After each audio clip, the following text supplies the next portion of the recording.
Keep the pressure up. We're losing the peristyle. May 1st, 1893, Chicago, Illinois. Dawn broke over Jackson Park. Workers rushed to finish. 6 months of preparation had led to this moment. The gates would open in hours. 27 million people would visit over the next 6 months. They would walk through an impossible city. 200 buildings made of white plaster, rising from what had been swampland 2 years earlier. Electric lights everywhere, powered by massive generators. A giant wheel that lifted passengers 264 feet into the sky. The most beautiful temporary city ever built. Then it vanished, burned, demolished, forgotten. Within 1 year, almost nothing remained. America tried to erase what happened at the White City, but the story survived. This is how the greatest World's Fair ever created rose from mud in just 2 years, and why it disappeared even faster. The story begins 22 years earlier, October 8, 1871, Sunday night in Chicago. Mrs. O'Leary's barn on DeKoven Street caught fire around 9 p.m. The exact cause was never proven. The legend about a cow kicking over a lantern was probably false, but the fire was real, and Chicago was a tinderbox. The summer of 1871 had been brutally dry. No significant rain for months. The city was built mostly of wood. Wooden sidewalks, wooden buildings, wooden everything. The fire department was exhausted from fighting smaller blazes all week. When the O'Leary barn ignited, conditions were perfect for disaster. The flames spread rapidly.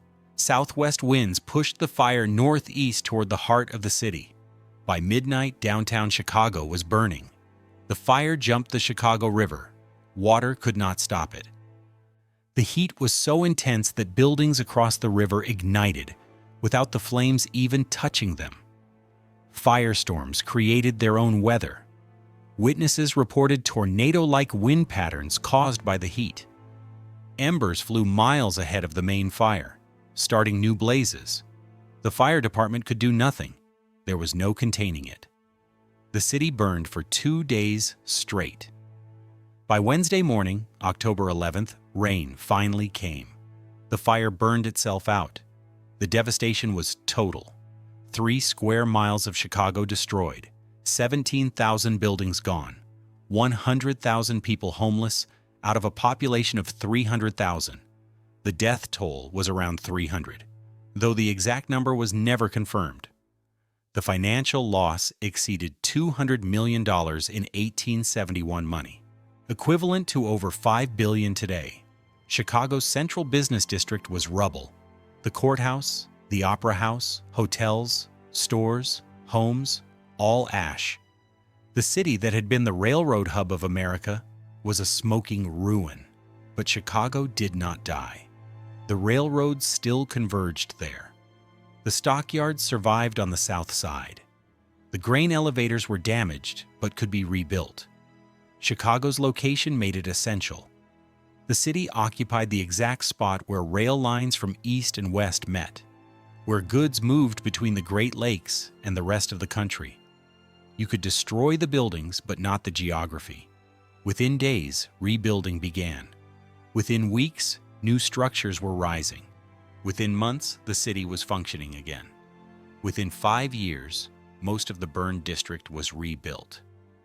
Chicago came back larger and more prosperous than before. By 1890, Chicago had transformed completely. The population exceeded 1 million. It was the second largest city in America after New York. The stockyards were the largest in the world. Grain trading dominated the Midwest. Railroads brought everything and everyone through Chicago. The city had steel mills, factories, meatpacking plants, lumber yards. Fortunes were being made. The city was booming, but Chicago still had an image problem. New York looked down on it. Eastern cities considered Chicago crude, a city of slaughterhouses and rail yards, a place where you made money but did not make culture. Chicago's wealthy elite resented this perception. They had money equal to any New York millionaire. Their mansions on Prairie Avenue and the North Side rivaled Fifth Avenue palaces. They supported opera and symphony orchestras. They were not barbarians. They wanted to prove it.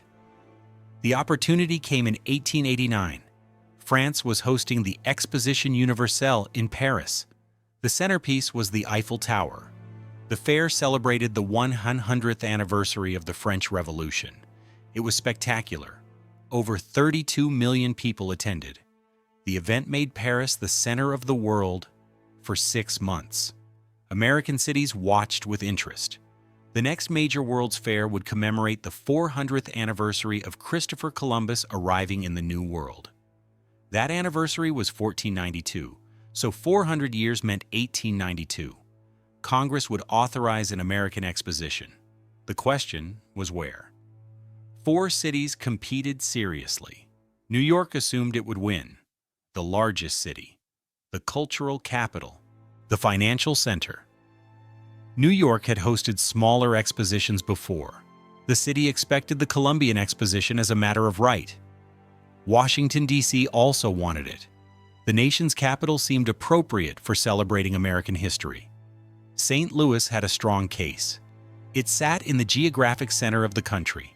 Access from both coasts was reasonable, and Chicago entered the competition. Chicago's bid seemed audacious. The city had burned down just 18 years earlier. It was known for meatpacking, not culture. Eastern newspapers mocked the idea. Chicago? Host a World's Fair? The pork-packing town? Impossible.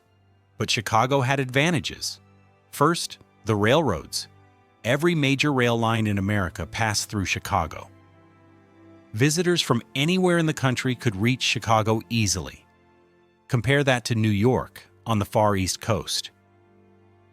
Or even St. Louis, which had fewer rail connections. Second, Chicago businessmen were hungry. They wanted this. The city's elite pledged $10 million in guaranteed funding, an enormous sum. They would build the fair with private money and not ask the federal government for construction funds. Third, Chicago had political support.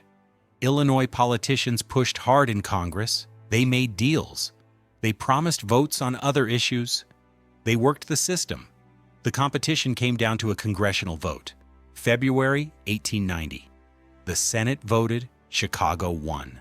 The House confirmed Chicago would host the world's Columbian Exposition. The celebration of Columbus arriving in America would happen in the city that burned down and rose from ashes. The symbolism was obvious. Chicago had overcome disaster.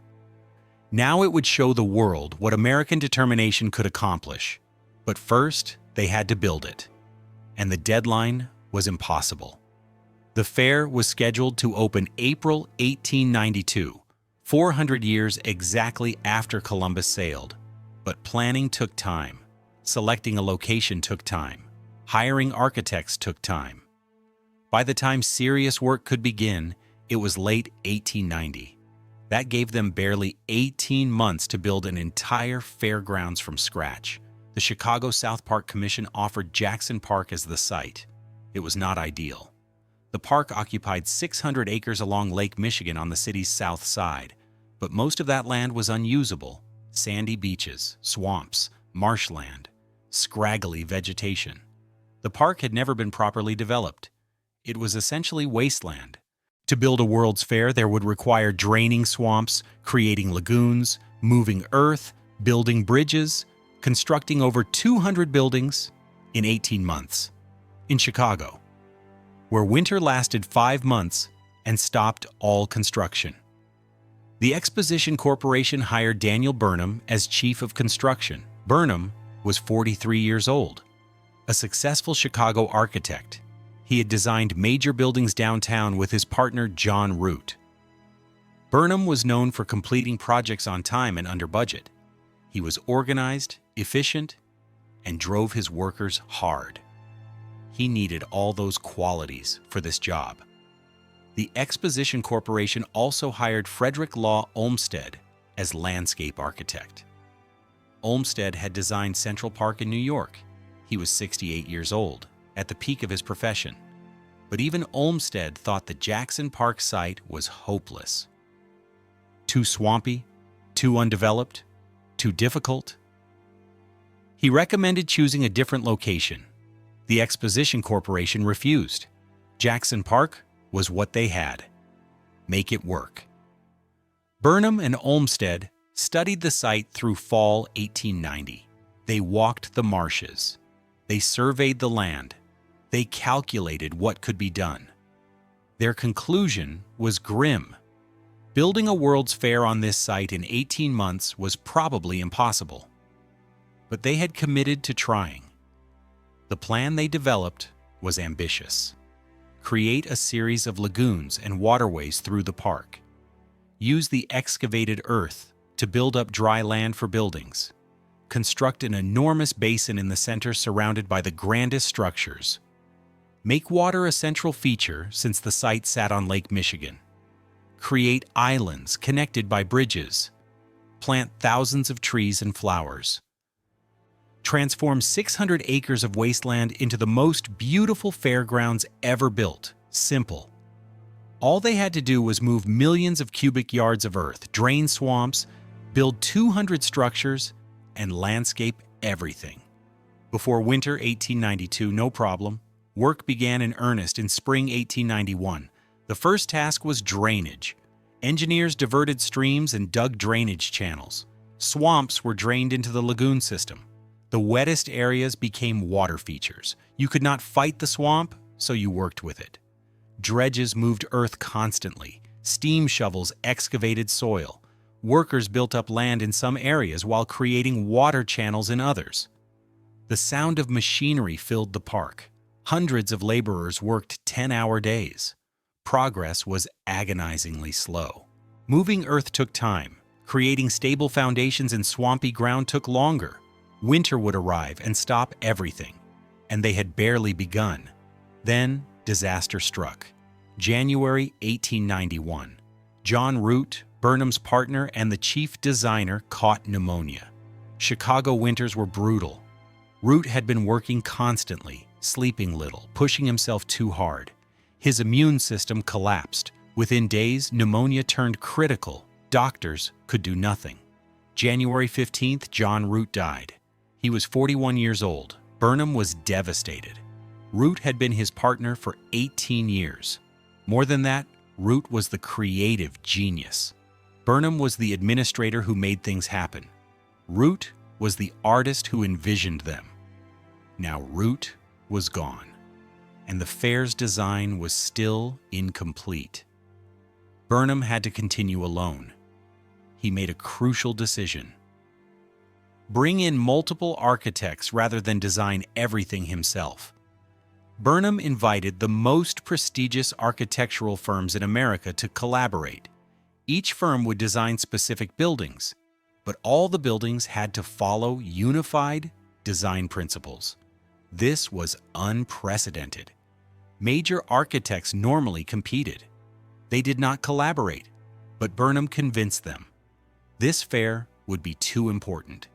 Working together would create something greater than any single firm could achieve. The architects agreed. Richard Morris Hunt from New York, McKim, Mead and White, Peabody and Stearns, George Post. The best firms in the country would work on the fair. Together, they had to decide on a style. Burnham proposed Beaux-Arts architecture, the classical European style taught at France's École des Beaux-Arts. Columns, pediments, symmetry, ornate decoration. It was the opposite of modern. It was deliberately backward-looking. Some architects objected. Louis Sullivan wanted something more American, more original. But the majority agreed with Burnham. Beaux-Arts architecture conveyed civilization, culture, refinement. It would show that America equaled Europe, that Chicago equaled Paris or Rome. The style was chosen. Now they had to build it. The design that emerged was spectacular on paper. A central area called the Court of Honor would showcase the grandest buildings. They would surround an enormous rectangular basin of water called the Grand Basin. The basin would be 1,000 feet long and 500 feet wide. At one end, a statue representing the Republic would tower 65 feet high. At the other end, a peristyle, a grand colonnade, would frame the view of Lake Michigan beyond. The buildings around the basin would be enormous.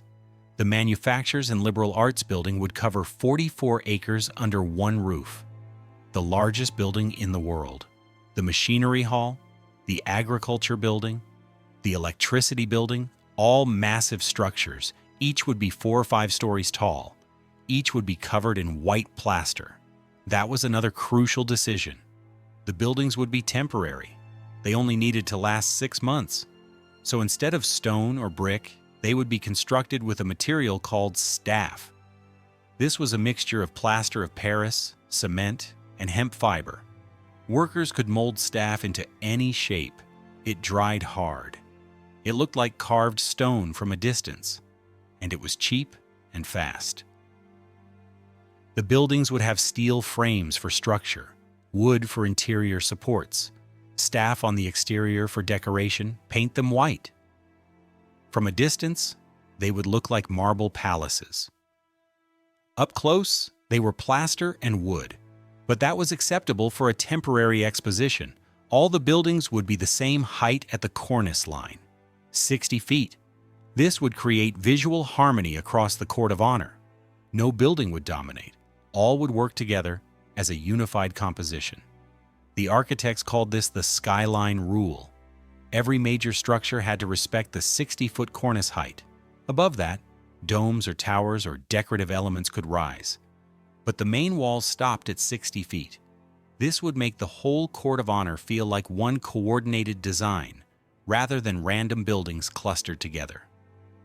The plan also included a separate entertainment district, called the Midway Plaisance. This would run for 1 mile west from Jackson Park. Here the tone would be different, less refined, more popular. This would house the amusements, the foreign villages, the commercial attractions. It would appeal to visitors who wanted fun, more than education. The Midway would be separate from the main fair, but connected. Visitors could move between the refined White City and the rowdy Midway. 2 different experiences, 1 exposition. By spring 1891, the design was complete. Now they had to build it. The timeline was crushing. Construction season in Chicago ran from April to November. Winter made large-scale building impossible. They had construction season 1891 to make major progress, then spring 1892 to finish. That was not enough time, but they had no choice. Burnham hired every contractor in Chicago. Then he imported contractors from other cities. At peak construction, over 10,000 workers labored on the site. Carpenters built wooden frames. Steel workers erected structural beams. Plasterers applied staff to exteriors. Painters whitewashed everything. Landscapers planted trees and flowers. Electricians ran wiring. Plumbers installed pipes. The fairgrounds became the busiest construction site in America. The work was dangerous. Men fell from scaffolding. Heavy materials crushed workers. Accidents happened constantly. No safety regulations existed. No workers' compensation. If you were injured, you were fired and replaced. If you died, your body was removed and another man hired. Exact death tolls are unknown. Contemporary newspapers reported 30 to 100 worker deaths during construction. Some estimates go higher. Poor immigrant workers did the most dangerous jobs and died unrecorded. The White City was built on blood and broken bones. The beautiful plaster palaces rose, while men fell to their deaths building them. Nobody stopped. The deadline did not allow mourning. Winter 1891 arrived. Construction slowed but did not stop completely. Workers built in freezing conditions when possible, but major progress halted. The buildings were skeletal. Steel frames stood exposed. Walls were incomplete. Nothing was painted. The site was a muddy mess of construction debris. Burnham was behind schedule. Spring 1892 would require a miracle. The fair was supposed to open April 1892, By January 1892, that was obviously impossible. The Exposition Corporation postponed the opening. The new date would be May 1st, 1893. They would dedicate the fair in October 1892 with a ceremony, but the actual opening to the public would be May 1893. This gave them 16 more months. It was barely enough. Spring 1892 began. The weather warmed. Construction resumed at a frantic pace. More workers were hired. The workforce peaked at 13,000 men working simultaneously. Materials arrived by train daily: lumber, steel, plaster, paint, glass, millions of dollars in supplies. The buildings rose rapidly now. Staff went on to steel frames. Walls took shape. Roofs were added. Windows installed. By summer 1892, visitors could see the fair taking form. The buildings looked impressive, even unfinished. The scale was overwhelming. The manufacturer's building alone was so large you could fit multiple city blocks inside. The scale of the White City was unlike anything built before. Not in America, not anywhere. October 1892 arrived. The dedication ceremony was scheduled for October 21st. The buildings were complete enough for dedication, even though interiors were unfinished. President Grover Cleveland attended. 100,000 people crowded onto the fairgrounds for the ceremony. Speeches celebrated Columbus, celebrated Chicago, celebrated American progress. The crowd saw the white buildings and gasped. Nothing in America looked like this.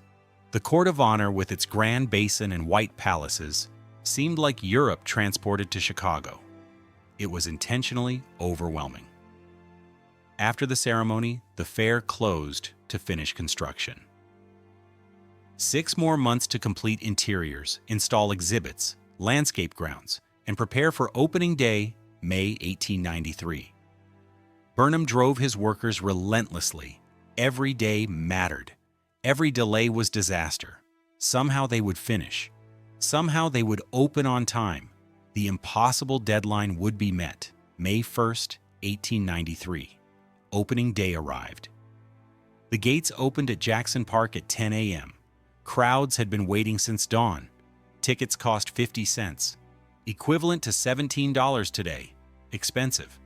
But 200,000 people paid it on opening day. They poured through the gates, they stopped, they stared. The White City spread before them like nothing they had ever seen. 200 buildings, all white, all enormous.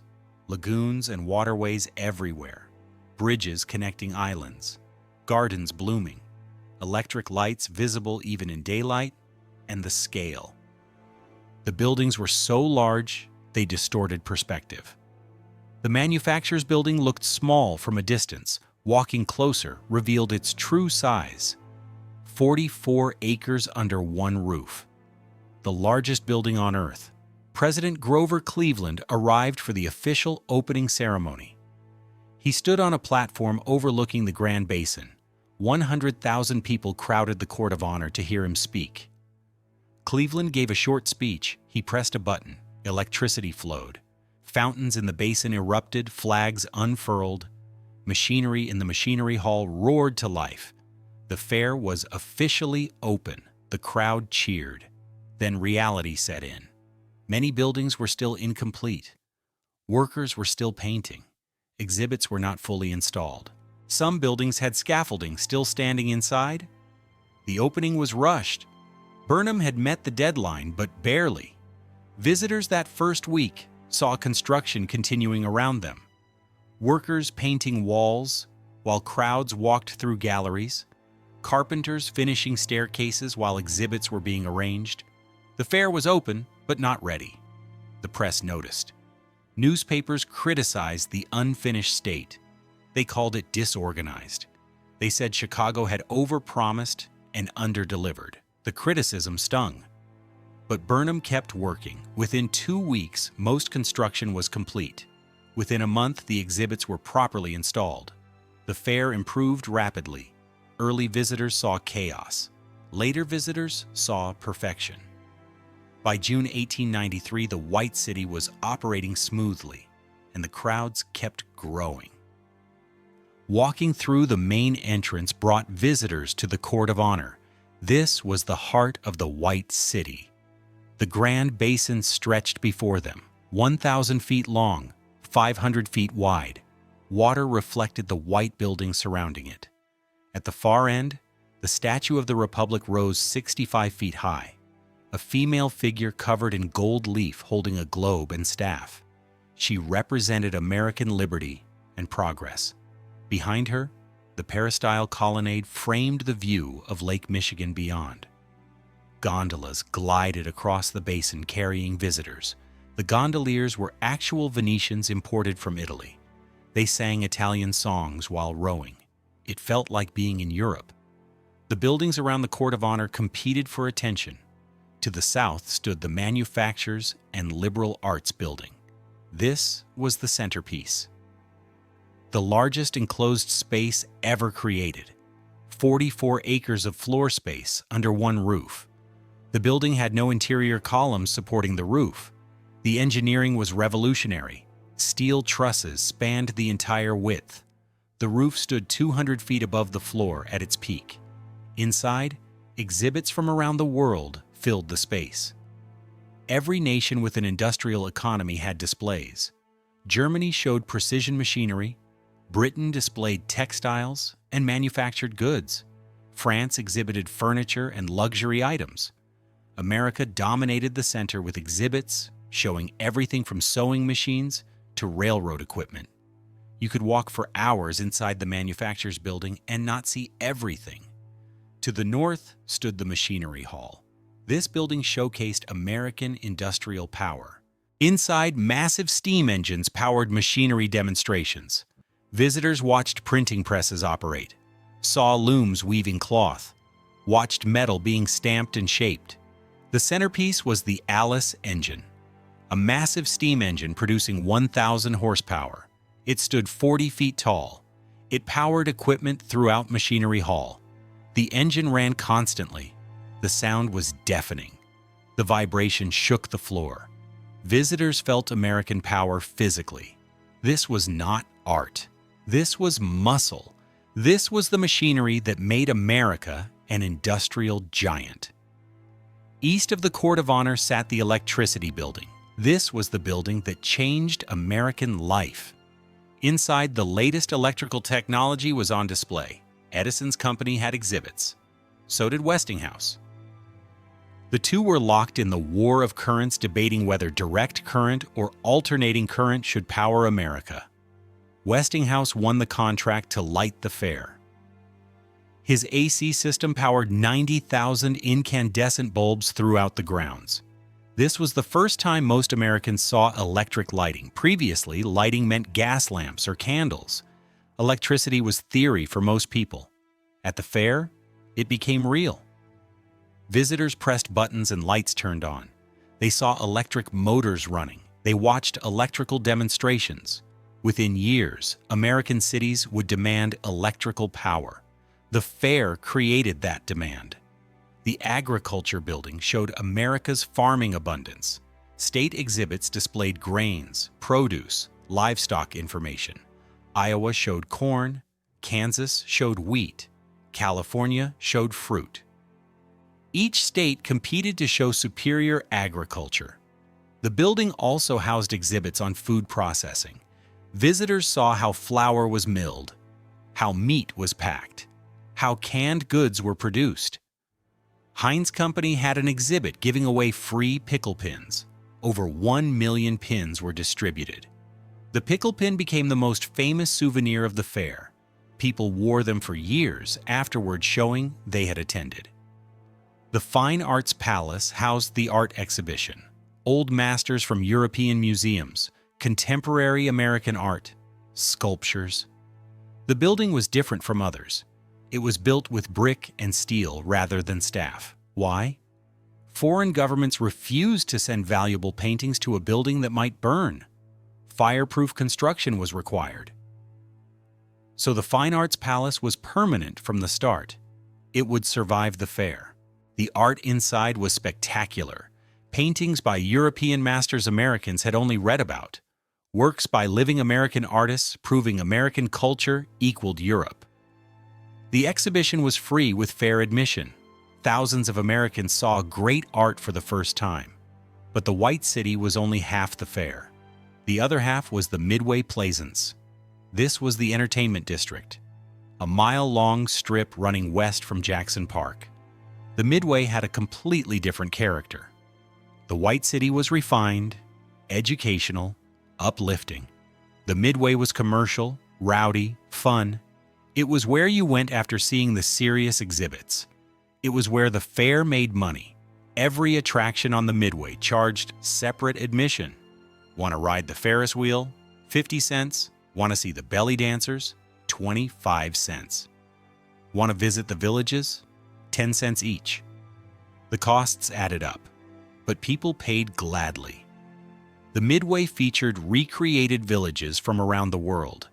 These were controversial then. They are recognized as racist now. The concept was anthropological display. Show how different peoples lived. But the execution was dehumanizing. Real people from various countries were brought to Chicago. They lived in recreated villages while fairgoers watched them. The villages were arranged along the Midway in a racial hierarchy.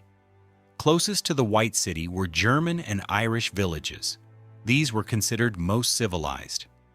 Further along came Middle Eastern villages, Bedouin tents, Turkish bazaars, Egyptian street performers. Further still were African villages. Dahomey warriors performed dances. Audiences watched African people as curiosities. At the far end were Native American exhibits. Several tribes had representatives, but they were presented as vanishing primitives. The message was clear. White European civilization at the center. Everyone else arranged outward in order of perceived primitiveness. This racial ideology permeated the fair. The White City itself was symbolically white, pure, civilized, advanced. The Midway showed the others, the primitives, the backwards, those who needed civilizing. Frederick Jackson Turner gave a famous lecture at the fair. His frontier thesis declared the American frontier closed. Manifest destiny was complete. Native Americans were vanquished. The continent was conquered. This worldview dominated the fair's messaging. Progress meant European civilization spreading. Other cultures were obstacles to overcome or curiosities to display. Not everyone accepted this quietly. Ida B. Wells, the anti-lynching crusader, published a pamphlet. The title was direct. The Reason Why the Colored American is Not in the World's Columbian Exposition. African Americans were largely excluded from the fair's planning and execution. They had almost no representation in exhibits. They were displayed in the Midway villages, but not as equals. Wells and Frederick Douglass distributed the pamphlet to fairgoers. It detailed the racism. It protested the exclusion. Most white visitors ignored it, but the protest was documented. The fair's racism did not go unchallenged, but the Midway was popular, extremely popular. More people visited the Midway than the educational buildings. They came for entertainment. The most famous attraction was George Ferris's wheel. George Washington Gale, Ferris Jr., was a Pittsburgh engineer, age 33. When Burnham had asked American engineers to design something that would out-Eiffel Eiffel, Ferris proposed a giant wheel. The idea seemed absurd. A wheel 264 feet in diameter, rotating on a massive axle, carrying 36 cars, each car holding 60 people, total capacity over 2,000 passengers at once. The engineering challenge was enormous. The axle alone weighed 70 tons. The largest single piece of steel forging ever made. The wheel required 100,000 pounds of steel. It needed foundations going 40 feet into the ground. And it had to be absolutely safe. If the wheel failed and dumped 2,000 people, the disaster would destroy the fair. Construction fell behind schedule. The wheel was not ready for opening day. Ferris worked frantically. Finally, June 1893, 6 weeks after the fair opened, the wheel was complete. It was tested, it worked, it opened to the public. The cost was 50 cents per ride, the same as fair admission. Expensive. But people lined up for hours. Riding the Ferris wheel became the thing you had to do at the fair. The experience was thrilling. The cars were enclosed. 40 people sat facing each other on benches. 20 more stood. The wheel rotated slowly. 9 minutes for 2 complete revolutions. As your car reached the top, you were 264 feet above the ground, higher than most buildings in Chicago. The view was spectacular. You could see the entire White City spread below, the lake beyond, Chicago in the distance. People screamed. People laughed. Some people were terrified, but everyone talked about it afterward. The fair introduced Americans to many things they had never experienced. Moving walkways transported people along the lakefront. These were the first moving sidewalks. Visitors stepped on and rode while the walkway carried them. The technology was crude but revolutionary. Elevators were demonstrated in tall buildings. Most Americans had never ridden an elevator. Skyscrapers were just being invented. Elevators made them possible. The fair showed how they worked. The first electric kitchen was displayed, electric stove, electric dishwasher, electric refrigeration. These were prototypes. They would not be commercially available for years, but visitors saw the future of household technology. Food at the fair introduced new products. Juicy fruit gum was introduced by Wrigley. Cracker Jack, caramel-coated popcorn and peanuts debuted at the fair. Shredded wheat cereal was first shown. Pabst beer won a blue ribbon at a brewing competition. The company renamed itself Pabst Blue Ribbon. The hamburger and hot dog were popularized. They had existed before but became widely known at the fair. Aunt Jemima pancake mix was introduced. The brand used a racist caricature even then. Many products Americans still consume today trace their origins to the 1893 fair, but the fair also had a dark secret. H. Holmes was operating nearby. His real name was Herman Webster Mudgett. He was a con man and serial killer. He had opened a hotel near the fairgrounds. He called it the World's Fair Hotel. It was actually a murder castle. Holmes designed the building himself. Secret passages, hidden rooms, gas pipes he could use to asphyxiate guests, a basement with an operating table and crematorium. Holmes targeted young women visiting the fair alone. He was charming, educated, a doctor. He would meet women at the fair, offer them lodging at reduced rates. They would check into his hotel. Many never checked out. He killed them, disposed of their bodies, took their valuables, moved on to the next victim. The exact number of victims is unknown. Estimates range from 20 to 200. Holmes confessed to 27 murders before his execution, but he was a compulsive liar. The true count will never be known. Holmes was not caught during the fair. He operated freely for months. Women disappeared. But Chicago was chaotic. Thousands of visitors came and went. Missing persons reports were common. Nobody connected the disappearances to Holmes. He was arrested later for insurance fraud. During investigation, police discovered his murder hotel. The evidence was overwhelming. Gas pipes rigged to rooms. The operating table, the crematorium, remains in the basement. Holmes was tried and convicted. He was hanged in 1896. His story would become famous over a century later when Erik Larson wrote The Devil in the White City. That book interweaved Burnham building the fair with Holmes killing nearby. It became a bestseller. It made the fair famous again to modern readers. The fair also coincided with economic disaster. The Panic of 1893 began in May, the same month the fair opened. A financial crisis triggered by railroad overexpansion and silver policy. Banks failed. Stock market crashed. Unemployment soared. By summer 1893, the country was in depression. Bread lines formed in Chicago. Workers were laid off. Families went hungry. The contrast was stark. the glittering white city showing American prosperity, the surrounding city filled with unemployed workers and poverty. The hypocrisy was not lost on everyone. Some critics called the fair a beautiful lie, a fantasy ignoring real problems. Labor unrest was building. In 1894, just after the fair closed, the Pullman strike would paralyze Chicago. Railroad workers struck for better wages. The strike turned violent. Federal troops were sent. Workers died. The Gilded Age contradictions were visible. Enormous wealth for some, desperate poverty for others. The White City represented the wealthy vision, beautiful, ordered, perfect. But it was built by workers earning $2 a day. They lived in tenements. They had no job security. If they complained, they were fired and replaced. The palaces of the White City were built on exploitation, the same exploitation that built the Gilded Age mansions, the same system that made Vanderbilt's and Carnegie's rich while workers starved. But in summer 1893, the fair was successful. Attendance kept growing.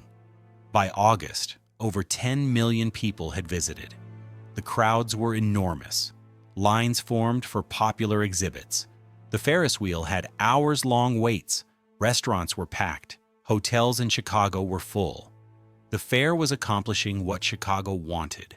It was proving the city belonged with New York and Paris. It was showing American progress and power. It was creating lasting cultural impact. But the biggest day was still coming. October 9th, 1893, Chicago Day, the anniversary of the Great Chicago Fire 22 years earlier. The fair offered special admission, just 25 cents instead of the usual 50. Chicago residents poured into the fairgrounds. Trains brought thousands. Streetcars were packed. By mid-morning, the crowds were overwhelming. By afternoon, chaos. The official count was 751,026 people attending in a single day, a world record for outdoor event attendance. The record would stand for decades, but the experience was terrible. The fairgrounds could not handle that many people. Lines for everything stretched for hours. Food vendors ran out. Bathrooms were overwhelmed. Pickpockets worked the crowds. There were reports of assaults. Several people were injured in crowd crushes. It was dangerous, but Chicago Day proved the fair's popularity. 750,000 people in one day. Nothing like that had happened before. The total attendance for the 6-month fair would eventually reach 27.5 million visits. Many people attended multiple times, so the unique visitor count was probably 12 to 16 million individuals. In a nation of 65 million people, that was extraordinary reach. 1 in 4 Americans attended. The fair was a cultural phenomenon. October 30th, 1893. Closing day arrived. The fair had run for 6 months. It had exceeded expectations. It made a profit of $1.5 million after paying all expenses. The debts were paid. Chicago had proved itself. The fair closed, the gates locked, the buildings stood empty. Now the question became what to do with them. The answer would come soon. And it would involve fire, October 30th, 1893. The gates closed for the last time. The crowds departed. The White City stood silent. 200 buildings sat empty. The question nobody wanted to answer was, what happens now? The fair was always meant to be temporary. The buildings were constructed with staff, plaster, and cement mixed with hemp fiber, cheap, fast, beautiful from a distance, but not permanent. The material was already deteriorating. 6 months of weather had taken a toll. Rain damaged the plaster surfaces. Wind loosened decorative elements. The Chicago winter was coming. Snow and freezing temperatures would destroy the buildings faster. If the White City was to survive, decisions needed to be made immediately. But the decisions never came. The initial plan had been vague. Maybe refinish the buildings in permanent materials, replace the staff with stone or brick, make the White City a permanent part of Chicago, a cultural district, museums and exhibition halls. The cost would be enormous. Estimates ranged from $15 to $20 million. That was more than the entire fair had cost to build originally. Where would that money come from? The Exposition Corporation had made a profit, but not enough. The city of Chicago had no budget for it. Private investors saw no return. The buildings were white elephants, beautiful but useless without massive investment. Then economic reality intervened. May 1893, the same month the fair opened, a financial panic began. The Panic of 1893 started with railroad bankruptcies. Overexpansion had created too much debt. Banks that financed the railroads started failing. Stock prices collapsed. Credit dried up. By summer, the economy was in free fall. Unemployment soared. Businesses closed. The Depression lasted 4 years. It was the worst economic crisis America had faced. In that environment, spending $20 million to preserve a temporary fair was impossible. Nobody had the money. Nobody had the will. The plans for permanent preservation were quietly abandoned. November 1893 arrived. Winter was coming. The Exposition Corporation posted guards, but guarding 600 acres with 200 buildings was impossible. Vandals broke in. Windows were smashed. Fixtures were stolen. Brass fittings, doorknobs, light fixtures, anything valuable and removable was taken. The guards caught some thieves. Most escaped. The buildings were too spread out to protect. December brought snow. The unheated buildings filled with cold. The plaster surfaces cracked as moisture froze and expanded. Paint peeled. The beautiful white facades began to look dingy. Just 2 months after closing, the White City was already decaying. Squatters moved in. Homeless people found shelter in the empty buildings. Chicago's depression created thousands of unemployed workers with nowhere to go. The fairgrounds offered protection from winter. The buildings had roofs. Some still had furniture. Security guards tried to remove squatters, but they kept returning. The buildings were too large to patrol completely. People hid in storage rooms and basements. Some lit fires to stay warm. This was incredibly dangerous. The buildings were wood frames covered with plaster. Perfect kindling. A single careless fire could destroy everything. The guards warned squatters about fire risk. Nobody listened. Winter was brutal. People did what they needed to survive. January 1894. The White City had been closed for 10 weeks. The Exposition Corporation debated what to do. Some members wanted to preserve the buildings. Others wanted to demolish everything immediately and sell the materials. The debate dragged on. Meanwhile, the buildings continued deteriorating. No maintenance was being done. No repairs. The structures were simply sitting empty, waiting for a decision. That decision was made for them. July 10th, 1893. Actually, the first fire happened during the fair. The cold storage building caught fire mid-afternoon. This building was on the south end of the fairgrounds. It housed massive ice-making equipment. The building also had an observation tower. Visitors could climb 200 feet for views of the fair. Around 2 p.m., smoke was spotted coming from the tower. Someone sounded the alarm. Within minutes, flames were visible. The Chicago Fire Department responded. Thousands of fairgoers gathered to watch. The fire grew rapidly. The wooden tower was basically a chimney. Fire raced upward. The tower was fully engulfed within 30 minutes. Fire Captain James Fitzpatrick led a crew into the building. They brought hoses.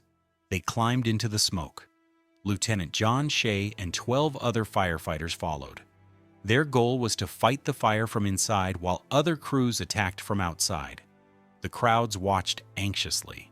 The tower was burning fiercely. Suddenly, around 4 p.m., an explosion. The cause was never determined. Possibly the ammonia used in ice-making equipment, possibly a boiler. The explosion was massive.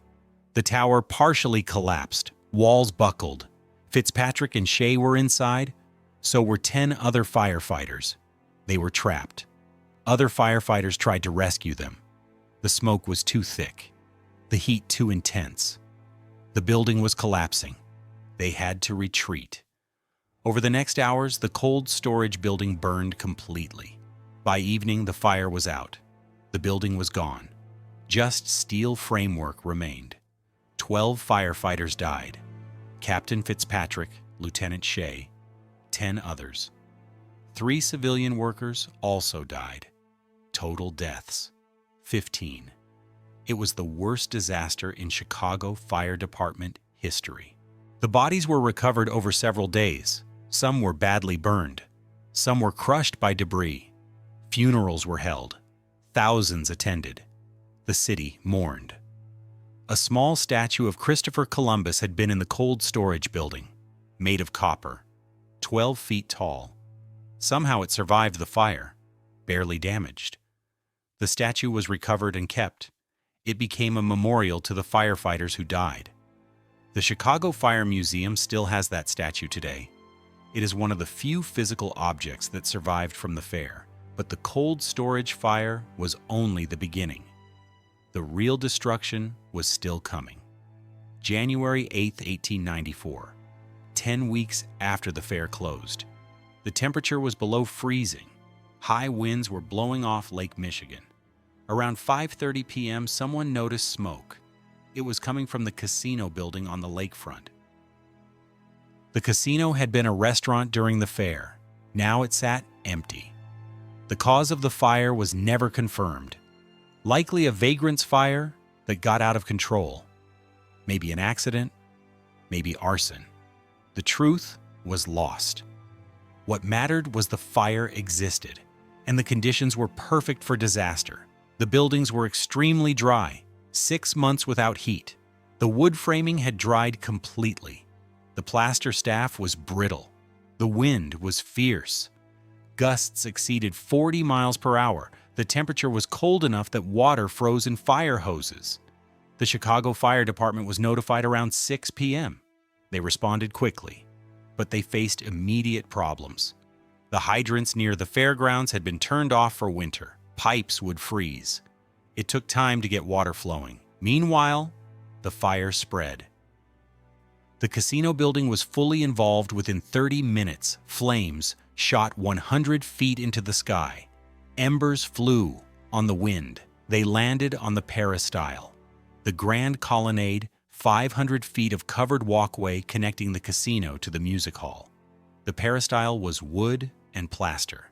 It ignited immediately. Fire raced along the colonnade.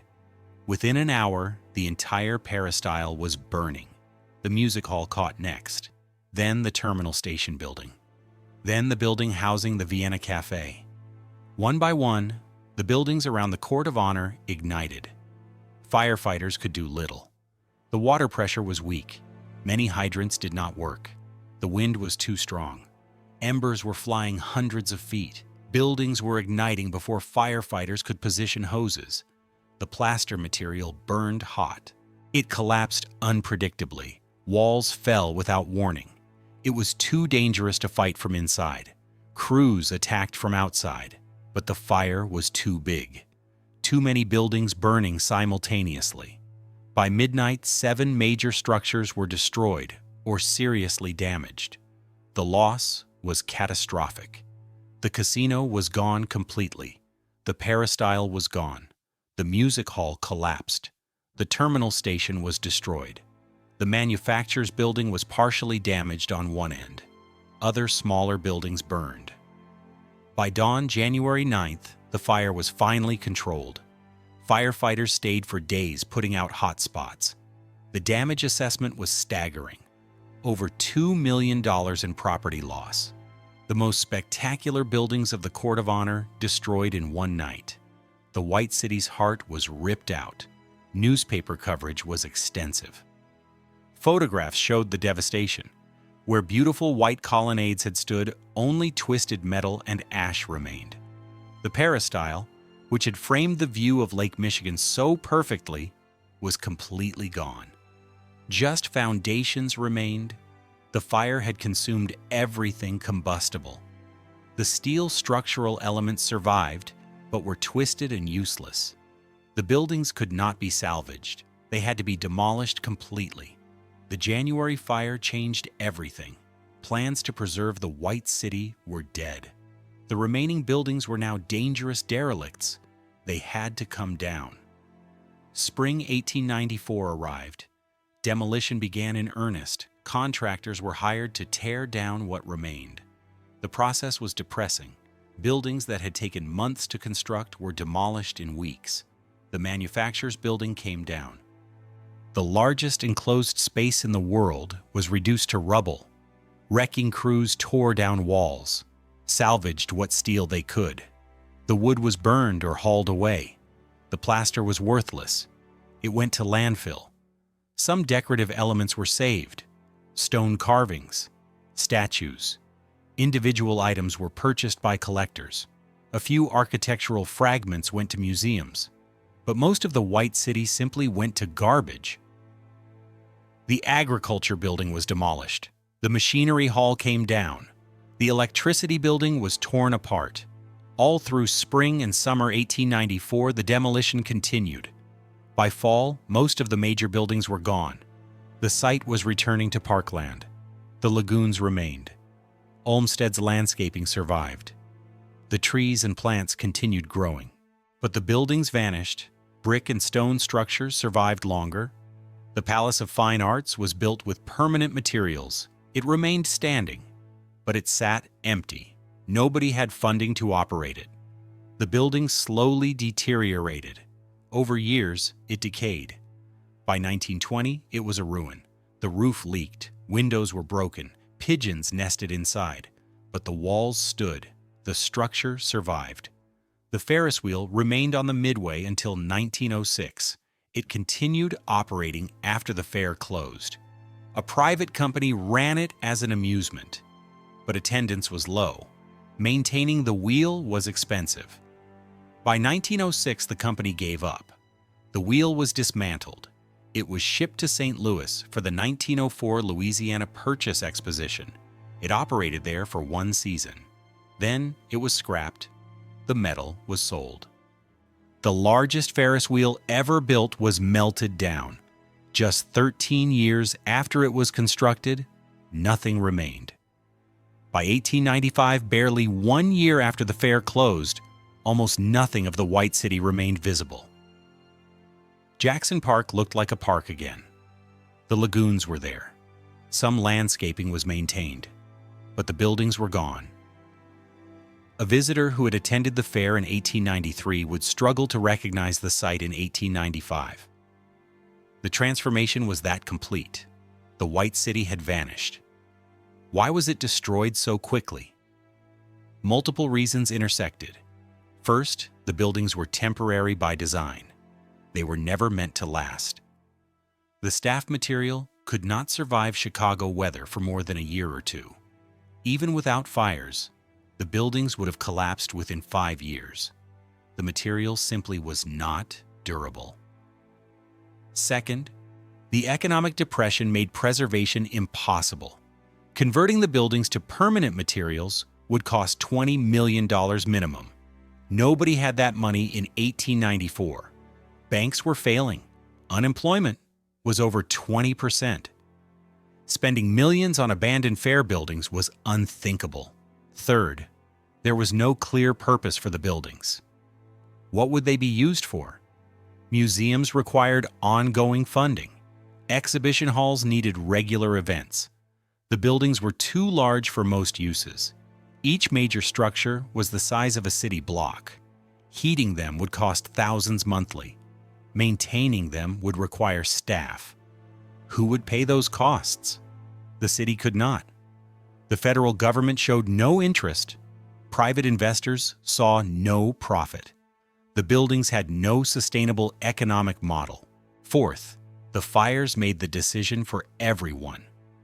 Once the January 1894 fire destroyed the most spectacular buildings, preservation seemed pointless. Why save half the White City? The Court of Honor was the centerpiece. With the peristyle and casino gone, the composition was ruined. The remaining buildings were less impressive without the context. Saving them felt like saving fragments. Better to clear everything and start fresh. Fifth, and perhaps most important, the White City represented a moment in time that had passed. The optimism of 1893 was gone. The Depression destroyed faith in unlimited progress. The labor unrest made the fair's celebration of industrial capitalism seem naive. The Pullman strike of 1894 turned violent. Federal troops shot workers. The class conflicts the fair ignored exploded. Looking at the white palaces reminded people of inequality. The buildings were beautiful lies. They showed perfection, while real Chicago had poverty and suffering.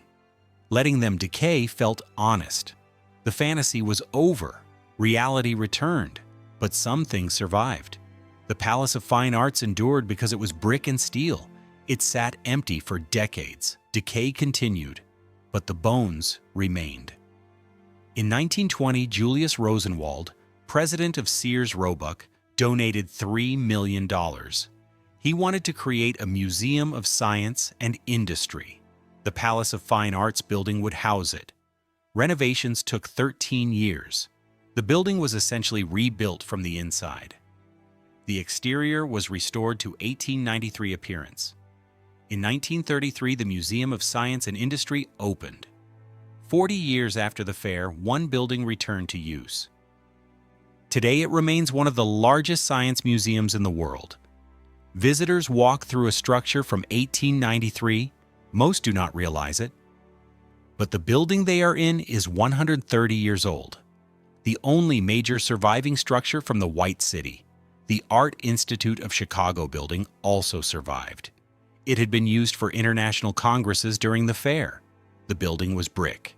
After the fair, the Art Institute continued using it. Today, it houses one of the great art museums in America. The building has expanded many times, but the 1893 core remains. Again, most visitors do not realize they are walking through a World's Fair building. The landscape survived better than the buildings. Frederick Law Olmsted's design for Jackson Park remained largely intact. The lagoons still exist.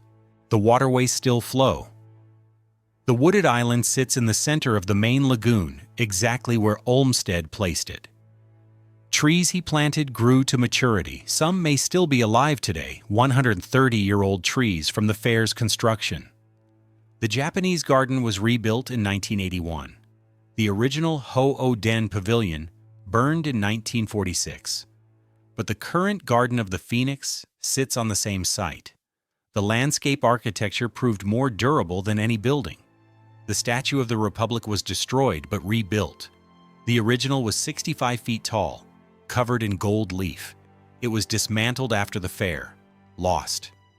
In 1918, for the 25th anniversary, a 24-foot replica was erected in Jackson Park. It stands today, smaller than the original, but it marks where the Grand Basin once reflected the White Palaces, a small reminder of what stood there. Those are the physical remnants. 2 buildings, 1 statue, the landscaping. That is all that remains of 200 structures. The rest is gone, completely erased. The largest temporary construction in history left almost no trace. The White City existed for 3 years, 2 years building, 6 months operating, 6 months decaying, then demolished. The buildings proved temporary in the most literal sense. They appeared. They served their purpose. They vanished, like a magic trick. Now you see it. Now you don't. The buildings were gone, but the ideas survived. Daniel Burnham did not give up on his vision. The White City had shown what was possible. A planned city. Beautiful. Organized. Classical architecture creating harmony. Burnham believed American cities could be transformed. They did not have to be chaotic industrial wastelands.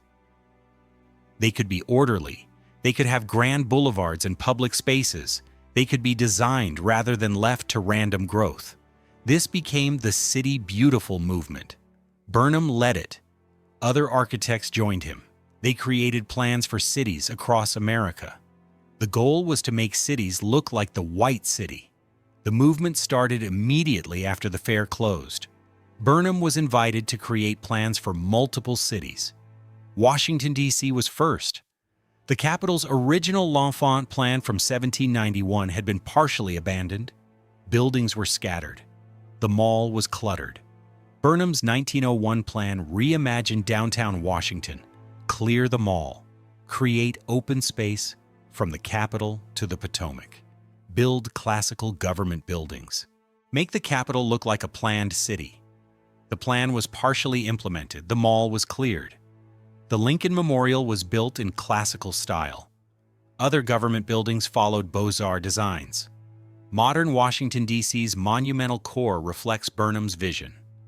The influence of the White City is visible in every federal building. Cleveland hired Burnham to redesign their lakefront. He created plans for a grand civic center, classical buildings grouped around a central mall. Some were built. Cleveland's downtown still shows that influence. San Francisco hired Burnham after the 1906 earthquake destroyed much of the city. He created an ambitious plan: wide boulevards, parks, a civic center with Beaux-Arts buildings. The plan was too expensive to implement fully, but parts were built. San Francisco's Civic Center is pure city beautiful. Classical buildings, wide spaces, formal landscaping. The style came directly from the White City. Denver, Detroit, Kansas City, Buffalo, all hired city beautiful planners. Each got a plan for grand civic centers, classical architecture, wide streets, public parks. The movement peaked in the 1900s and 1910s. Cities across America built city beautiful projects. Courthouses, city halls, libraries, all followed classical designs. Banks used columns and pediments. Post offices looked like Roman temples. Train stations became grand public spaces. For 2 decades, American civic architecture copied the White City aesthetic. The movement created hundreds of buildings that still stand today. But the movement had critics from the start. Some architects rejected copying historical styles.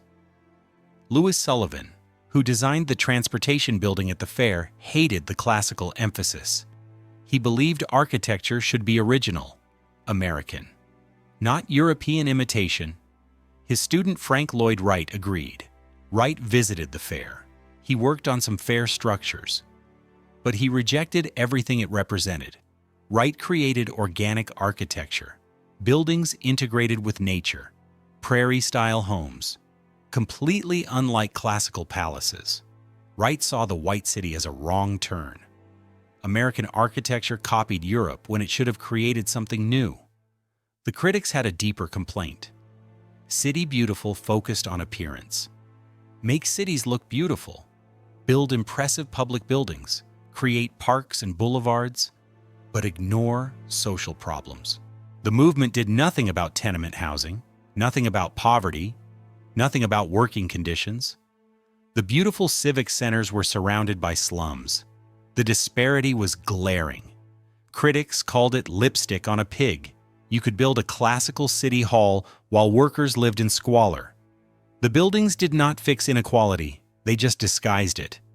The movement faded by the 1920s. Modernism replaced it. The Art Deco style rejected classical columns and pediments. Skyscrapers used modern materials: steel, glass, concrete. Buildings announced themselves as contemporary, not historical. The Chrysler Building, the Empire State Building, these were modern, forward-looking, nothing like the White City.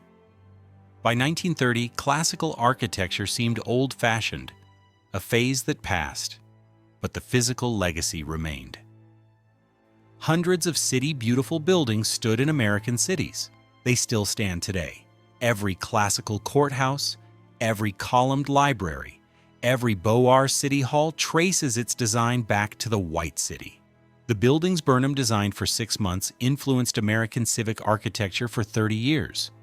The cultural impact went beyond architecture. The fair changed what Americans expected from their cities. Before 1893, cities were viewed as necessary evils: dirty, crowded, dangerous. Places you lived because that was where jobs were. The White City showed cities could be beautiful. They could have parks and clean streets. They could be pleasant places. This changed urban planning philosophy. Cities started creating park systems, building public spaces, caring about appearance. Chicago's own lakefront park system came directly from this thinking. Miles of parks along Lake Michigan, all accessible to the public. The idea came from the fair's success. Electricity spread rapidly after the fair. Before 1893, most Americans had never seen electric lighting. It was expensive, limited to a few wealthy homes and commercial buildings. The fair showed 90,000 electric bulbs, illuminating buildings and walkways. 27 million visitors experienced electric lighting. They went home wanting it. Demand exploded. Electric companies expanded rapidly. Cities wired for electricity. By 1920, most urban homes had electric service. By 1930, even rural areas were getting electricity. The fair did not invent electricity, but it created mass demand. It made electricity feel essential rather than luxury. Amusement parks became standard American entertainment. Before the fair, amusement areas were small and scattered. The Midway Plaisance created the template. A concentrated entertainment district, rides, shows, food, games, all in one place. Developers copied the model. Coney Island in New York expanded massively after 1893. Multiple amusement parks opened: Luna Park, Dreamland, Steeplechase Park. They all used the Midway model. Ferris wheels became standard. Every amusement park had to have one. The original 1893 wheel was never matched in size, but smaller versions appeared everywhere. Today, Ferris wheels are worldwide. Every carnival has one. Every amusement park has one. All trace back to George Ferris's creation at the White City. World's fairs became regular events. Before Chicago, World's fairs were rare. The 1893 success made them standard. St. Louis hosted a fair in 1904. The Louisiana Purchase Exposition. It tried to match Chicago. It built grand Beaux-Arts buildings. It had a Midway. It could not match the impact, but 30 million people attended. San Francisco hosted the Panama Pacific Exposition in 1915, celebrating the Panama Canal completion. Beautiful buildings along the bay. Chicago hosted again in 1933, the Century of Progress Exposition, celebrating the city's centennial. That fair used modern architecture, no classical columns, Art Deco buildings, streamlined modern style. It was deliberately different from 1893, showing how architecture had changed. New York hosted twice, 1939 to 1940, the World of Tomorrow, then 1964 to 1965. Each fair tried to capture the magic of Chicago 1893. None succeeded completely. But the tradition continued because of that first great success. Literature was influenced. L. Frank Baum attended the fair. He was a traveling salesman from South Dakota, age 37. The White City amazed him. He walked the Court of Honor. He saw the buildings reflecting in the Grand Basin. He experienced electric lighting at night. The image stayed with him. Years later, Baum wrote The Wonderful Wizard of Oz, published 1900. The Emerald City in that book was inspired by the White City, a magical city where everything was beautiful and orderly. The connection is documented. Baum said so directly. The most famous American children's book has roots in the 1893 fair. American self-perception changed. Before the fair, America felt inferior to Europe culturally, economically powerful, industrially advanced, but culturally inferior. Europe had the art, the architecture, the culture, the refinement. The fair changed that perception. America built something Europe could not match. The White City was larger than any European exposition. More visitors attended. More innovations were shown. Americans started believing they could compete culturally with Europe. This confidence carried into the 20th century. American art, American literature, American music, all gained confidence. The fair was a turning point. America stopped trying to copy Europe and started creating its own culture. But the fair was forgotten for decades. By the 1920s, it was history. People who attended grew old. The buildings were gone. Younger generations barely knew it happened. Jackson Park was just a park. The Museum of Science and Industry was just a museum. The connection to 1893 faded. History books mentioned the fair briefly, a footnote. By the 1950s and 1960s, the fair was largely forgotten except by historians. Academic studies examined it, but popular awareness was minimal. The 100th anniversary in 1993 generated some attention. Exhibitions, newspaper articles, but limited. No major commemorations. The fair seemed like ancient history. Then, 2003 changed everything. Erik Larson published The Devil in the White City, a work of narrative nonfiction. The book told two parallel stories: Daniel Burnham building the fair, H.H. Holmes killing nearby. The structure was clever, alternate between Burnham's struggles constructing the impossible deadline and Holmes luring victims to his murder hotel. The book became a massive bestseller. It spent months on the New York Times bestseller list. Millions of copies sold. Suddenly, millions of people knew about the White City. They learned about Daniel Burnham, about the impossible deadline, about the construction challenges, about the beauty of the completed fair. They also learned about H.H. Holmes, about the murders, about the dark side. The dual narrative was compelling: achievement and horror, progress and exploitation, beauty and death. The book made the fair relevant again. The impact was immediate. Tourism to Jackson Park increased. People wanted to see where the White City stood. They walked the lagoons, visited Wooded Island, stood where the Court of Honor had been. They took photographs, posted them online, visited the Museum of Science and Industry, and learned it was the Palace of Fine Arts. The building suddenly had new significance. You were not just visiting a museum. You were standing inside a structure from 1893, one of only two major buildings that survived. That made it special. Attendance increased. The fair was popular again. The Chicago Architecture Foundation added World's Fair tours. They led groups through Jackson Park, pointed out where buildings stood, explained Olmsted's landscape design, showed photographs of the White City at its peak. The tours were popular. People wanted to connect with history.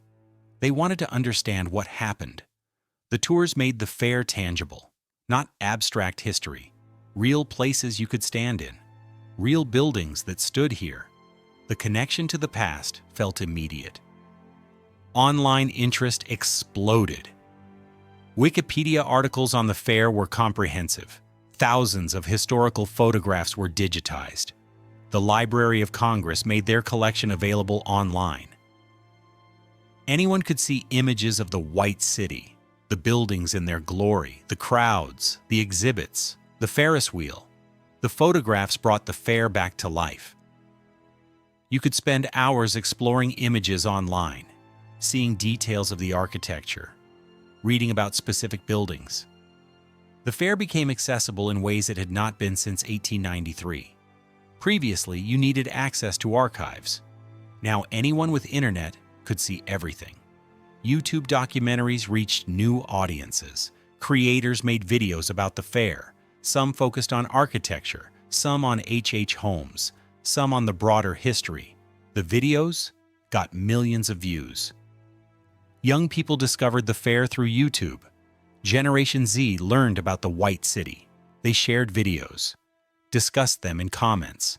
The fair became part of online historical discourse, a topic people referenced, a subject of fascination.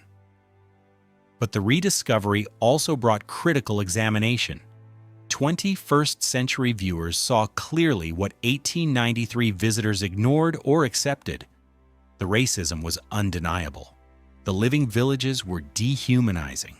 Displaying people as primitives was exploitation. The racial hierarchy was scientific racism. Pseudoscience used to justify white supremacy and imperialism. Modern scholars did not excuse this. They examined it directly, Books and articles analyzed the fair's racial ideology, how it reflected American imperialism, how it justified expansion and exclusion. The fair was taught as complicated, beautiful but racist, progressive but exploitative, achievement and shame intertwined. The Columbus celebration itself was re-examined. In 1893, Columbus was a hero, the great discoverer, the man who found America. By 2000, that narrative was challenged. Columbus brought slavery, disease, genocide. The indigenous peoples already lived here. Columbus did not discover anything. He invaded. The 500th anniversary in 1992 sparked protests. Native American groups objected to celebrations. They called it 500 years of oppression. By 2003, when readers encountered the fair's Columbus celebration, they understood the problems. The fair celebrated colonialism, celebrated conquest, celebrated the destruction of indigenous cultures. That was the fair's foundation.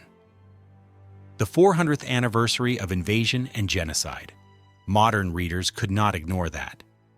So the fair became a case study in contradictions. Extraordinary architectural achievement built by exploited workers. Beautiful white palaces created to display racial hierarchy. Technological innovation coexisting with pseudoscientific racism. Progressive reforms alongside Gilded Age inequality.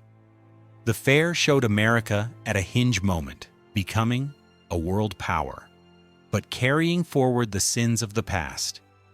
Slavery was ended, but racism continued. The frontier was closed, but indigenous peoples were displaced. Industry was booming, but workers were suffering. The fair displayed all of this, sometimes intentionally, sometimes accidentally, but it was all there. What remains today, physically, is minimal. 2 buildings, 1 statue, the landscape. That is all from 200 structures. The Museum of Science and Industry is the major survivor, the Palace of Fine Arts building. It looks different now. The exterior was restored in the 1930s to match the 1893 appearance, but the interior was completely rebuilt. Modern exhibition spaces, climate control, accessibility. Nothing inside is original except the structural bones, the walls, the roof, the basic form. But a visitor in 1893 would recognize the outside.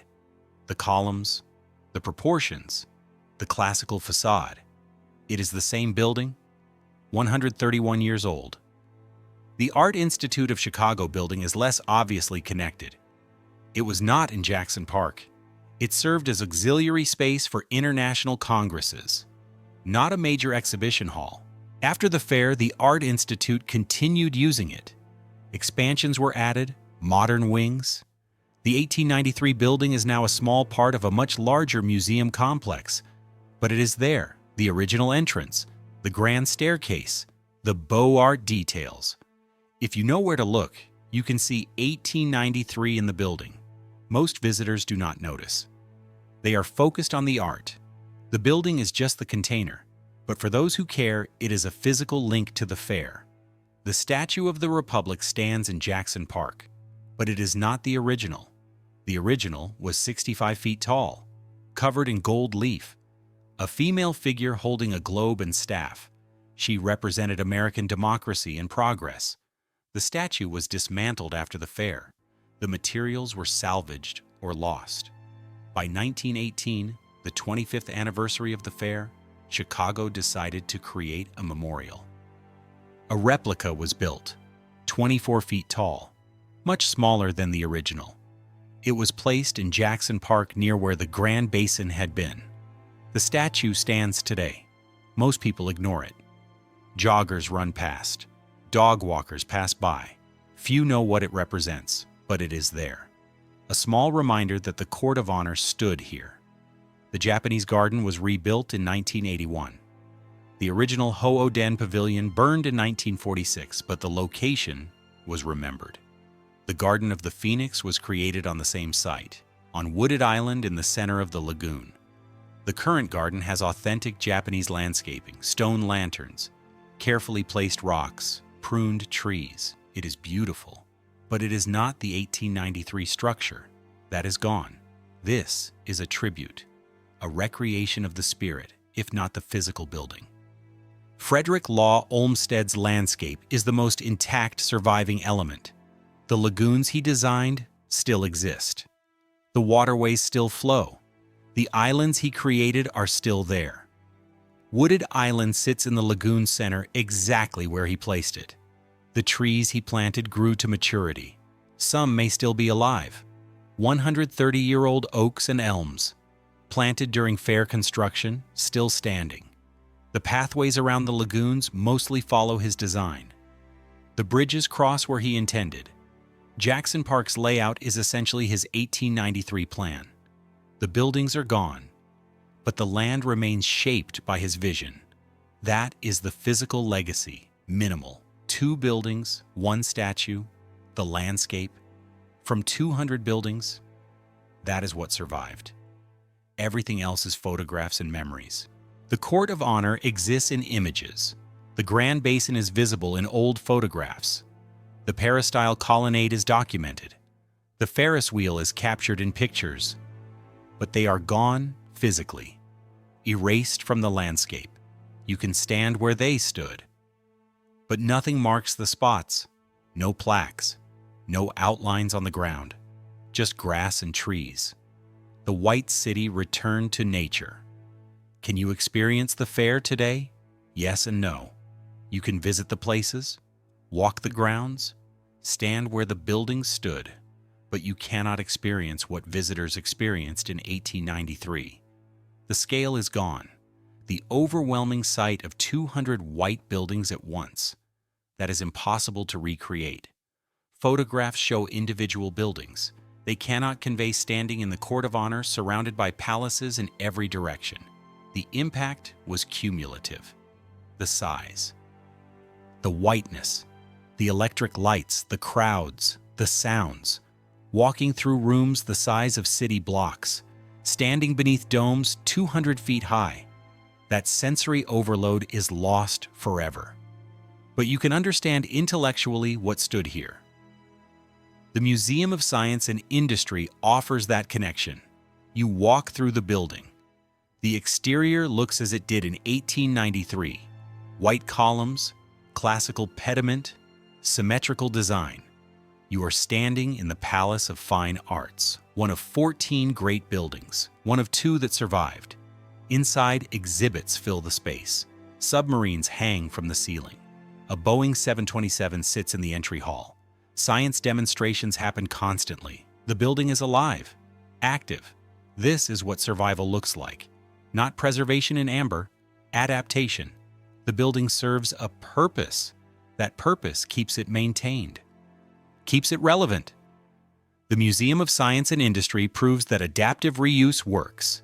The building survived because it became useful in ways its designers never imagined. Walking Jackson Park today requires imagination. The lagoons guide you. They follow Olmsted's 1893 design. The main lagoon is large, maybe 30 acres of water. Wooded Island sits in the center. You can walk across bridges to reach it. The Garden of the Phoenix occupies the north end, Japanese landscaping, stone paths, carefully placed elements. It is peaceful, beautiful, but it is not 1893. That building burned. This is 1981. Still, standing on Wooded Island, you can imagine. The Ho-Oh-Den Pavilion stood here, a Japanese temple recreation, one of the most popular attractions. Thousands of visitors came daily. Now it is quiet. A few joggers, some tourists, mostly empty. The south end of the main lagoon is where the Court of Honor was located. Stand on the shore, face north across the water. The Grand Basin was here, 1,000 feet long, 500 feet wide. The manufacturer's building stood on your left, 44 acres under one roof. The agricultural building on your right, almost as large. Straight ahead, the Statue of the Republic rose 65 feet. Beyond it, the Peristyle Colonnade. Then Lake Michigan.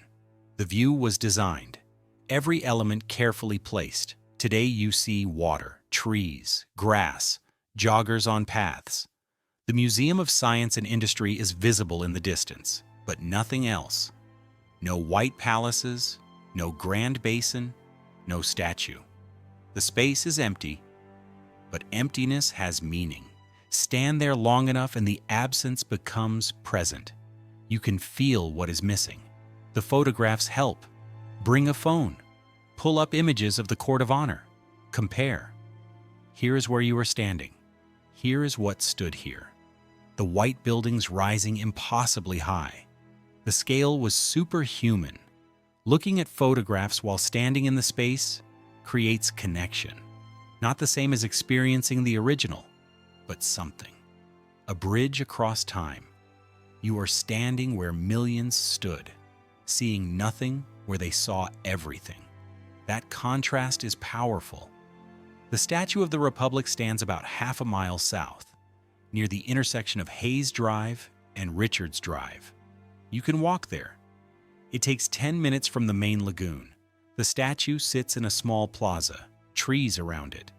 The statue is bronze, 24 feet tall.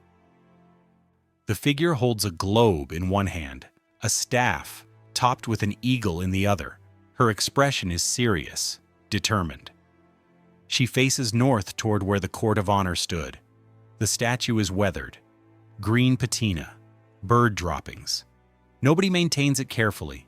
It is just there, a forgotten memorial. Most people ignore it, but if you know what it represents, it is moving. This is the Republic, the symbol of American democracy, standing alone in an empty park, smaller than the original, but still standing, still facing the site of America's greatest fair. The intangible remnants are everywhere in American cities. Every classical courthouse, built between 1900 and 1930, came from the White City. The style, the proportions, the columns, all copied from the fair. Walk through any American city with old government buildings. Look at the City Hall, the public library, the courthouse. If they are classical with columns and pediments, they were influenced by the White City, sometimes directly, sometimes through architects who studied with Burnham or his colleagues, sometimes through pattern books that spread the style. But the connection is there. The White City changed American civic architecture. That change is visible in thousands of buildings.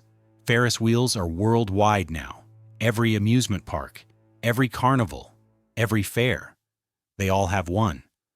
Small versions, large versions. The original was never matched in size until 2000. The London Eye exceeded it.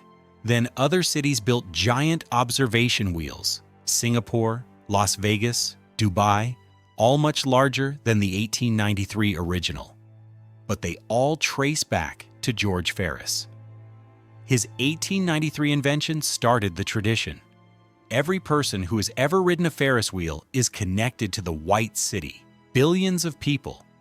The fair's influence spread that far. Electrical infrastructure follows patterns established by the fair. Westinghouse won the War of Currents. His AC system powered the fair. After 1893, AC became standard. Edison's DC system lost. Every electrical outlet in every American building uses AC power. That decision came from the fair, not entirely. But the fair demonstrated AC superiority. It created confidence in the technology. Within decades, America was wired for AC electricity. The fair accelerated that by decades, maybe generations. Electrical engineers traced their profession's growth to 1893. The fair made electricity real for millions. It created demand. Demand created the industry. The questions the White City raised remain unanswered. Can humans build better cities? We tried. The City Beautiful movement created some improvements, parks, boulevards, beautiful civic buildings, but most cities remained chaotic, sprawling, unplanned. The White City's vision of orderly beauty did not become reality. Maybe it was unrealistic. Cities are organic. They grow. They change. They cannot be frozen in perfect form. Burnham's vision assumed cities could be designed and completed, but cities are never complete. They are always becoming. The White City's perfection was possible only because it was temporary. 6 months, then gone. A permanent city cannot maintain that level of control. Can we create beauty that includes everyone? The White City was beautiful, but exclusive. Built by exploited workers, designed to showcase white supremacy. The Midway's racial hierarchy was explicit. Can architecture be beautiful and just? Or does beauty always require exploitation? These are uncomfortable questions. The White City suggests that extraordinary beauty requires extraordinary resources. Those resources come from somewhere, usually from people who are not benefited. The workers who built the fair earned $2 daily. The buildings cost millions. The disparity was enormous. Modern architecture tries to address this: sustainable design, fair labor practices, inclusive planning. But the tension remains. Beauty costs money, labor, resources. Someone pays that cost. Making sure payment is fair is difficult. Can we have progress without exploitation? The fair celebrated American progress, industry, technology, innovation, all built on systems that exploited workers, low wages, dangerous conditions, no protections. The progress benefited some, harmed others. This was true in 1893. It remains true now. Every iPhone, every cheap shirt, every piece of technology, someone somewhere is exploited in its creation. The fair did not invent this problem, but it displayed it clearly. The beautiful palaces and the suffering workers, both visible. Most visitors ignored the contradiction. We still ignore it. The fair teaches us we have always known. We just choose not to see. Can monuments be temporary and still matter? The White City proves they can. The buildings lasted 3 years, 2 years building, 6 months operating, 6 months decaying, then demolished. But the impact lasted over a century. The influence continues today. Physical permanence was not necessary for lasting significance. Maybe physical permanence is overrated. We spend enormous resources maintaining buildings, preserving monuments, protecting historic sites. Why? Because we believe physical objects matter. But the White City suggests ideas matter more. The buildings are gone. The ideas survive. The influence continues. Perhaps we should focus less on preserving things and more on preserving knowledge and influence. The White City was built to show American achievement. Did it succeed? Yes. The fair proved America could organize something enormous, could build something beautiful, could compete with European culture. The confidence that came from the fair was real. Americans believed they belonged on the world stage. That belief shaped the 20th century. American involvement in World War I, the rise of American cultural exports, Hollywood, jazz, American architecture spreading worldwide. All of that came from increased confidence. The fair contributed to that confidence, not alone, but significantly. But the fair also revealed American contradictions, the racism, the inequality, the exploitation. These were not bugs, they were features. The system worked as designed. White Americans benefited, others suffered. The fair did not hide this. It displayed it openly. The living villages, the exclusion of African Americans, the celebration of frontier conquest, all explicit, all intentional. Modern viewers see this as shameful. In 1893, it was normal. That is the most disturbing lesson. The racism was not extreme. It was mainstream, accepted, celebrated. The fair shows how recent our history of explicit racism is, not ancient history. 130 years ago. People who attended the fair lived into the 1960s. They saw the civil rights movement. Some opposed it. They learned racism at the fair. They passed it to their children. The fair's racism had consequences for generations. The White City teaches that nothing is permanent, but everything has consequences. The buildings were temporary. They decayed and were demolished, gone within 2 years of closing. But what they represented lasted. The architectural influence lasted decades. The cultural impact lasted longer. The racism embedded in the fair contributed to systems of oppression that lasted a century. Are still being dismantled now. Physical structures are temporary. Ideas are durable, for good and ill. The fair created beautiful buildings that vanished and ugly ideas that persisted. What happened to the White City? It burned. It was demolished. It was forgotten, then remembered, then studied, then critiqued. It exists now as photographs, as academic studies, as popular books, as tourist destinations, as influences visible in architecture and culture. The physical city is gone, but the idea of the White City survives. We still debate what it meant, what it revealed, what lessons it teaches. Those debates are the White City now, not buildings, conversations, arguments, different interpretations. The city was temporary. The conversation is permanent. The fair tried to answer one question: what was America? The answer it gave was complicated. America was industrial power, technological innovation, architectural ambition, cultural aspiration, but also racial hierarchy, labor exploitation, imperialist ideology, brutal inequality. The fair showed all of this simultaneously: the beauty and the ugliness, the achievement and the shame. That was America in 1893. That remains America now. We are still the country that can build extraordinary things while ignoring suffering, that can innovate brilliantly while perpetuating injustice. The White City was a mirror. What it reflected was uncomfortable then. It remains uncomfortable now. The fairgrounds today are quiet. Jackson Park on a weekday afternoon has few visitors. Joggers circle the lagoons. Dog walkers follow the paths. Children play in playgrounds. Nobody thinks about 1893. Nobody remembers the White City stood here. The Museum of Science and Industry has field trips, families visiting, students on tours. They learn about science, about technology, about submarines and space exploration. Few learn the building they are in is from the World's Fair. Few care. The building serves its purpose. That is enough. But for those who know the history, Jackson Park is haunted. Not literally, but imaginatively. Walk the paths, and you walk where millions walked. Stand by the lagoon, and you stand where the Grand Basin reflected white palaces.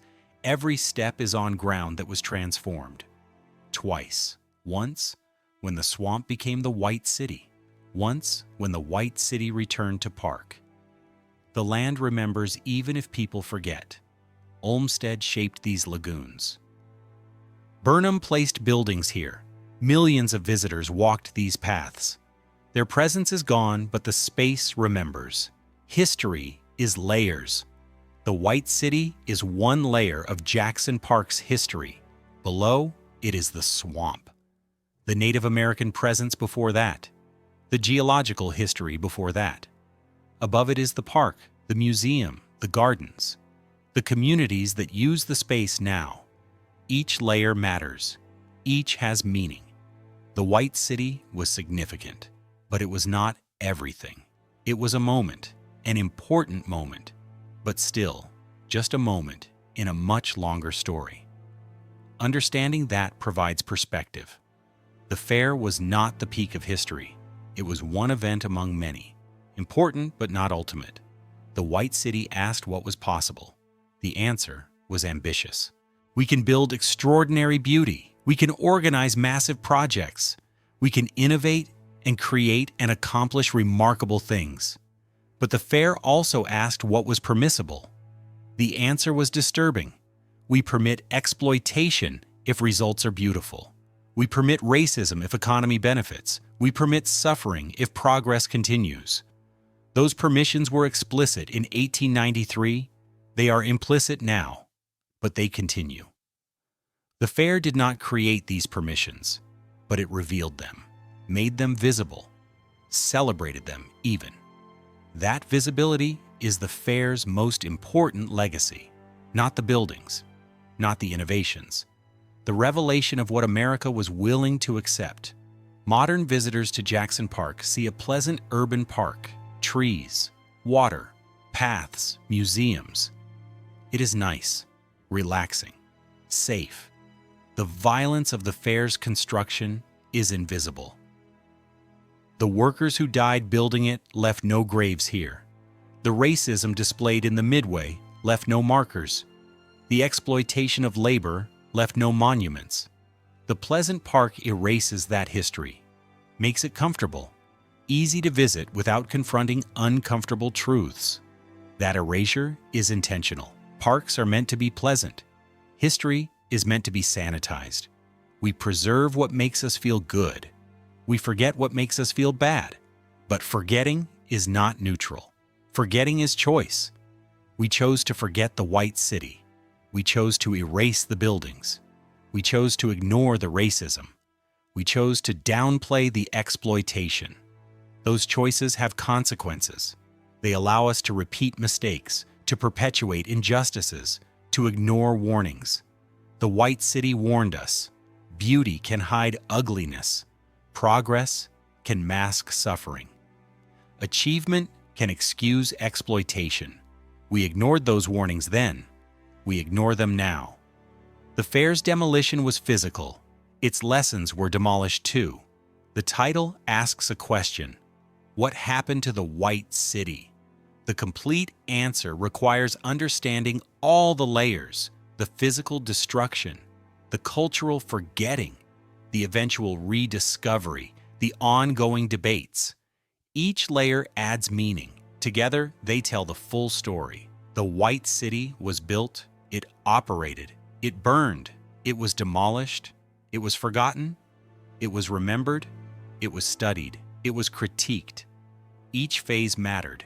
Each revealed something about America, about ambition, about racism, about impermanence, about memory, about America. The lessons are uncomfortable. We are still reluctant students, still resisting full truth, still wanting simple stories. The white city refuses simplicity, demands complexity, requires acknowledging achievement and shame together. That is difficult. We prefer heroes. The white city offers anti-heroes. Burnham, who built magnificently while workers died. The architects who created beauty to display racism. The innovations that benefited capital more than labor. No pure heroes. No simple narratives. Just complicated truth. The white city is gone. The lagoons remain. 2 buildings remain. 1 statue remains. Photographs remain.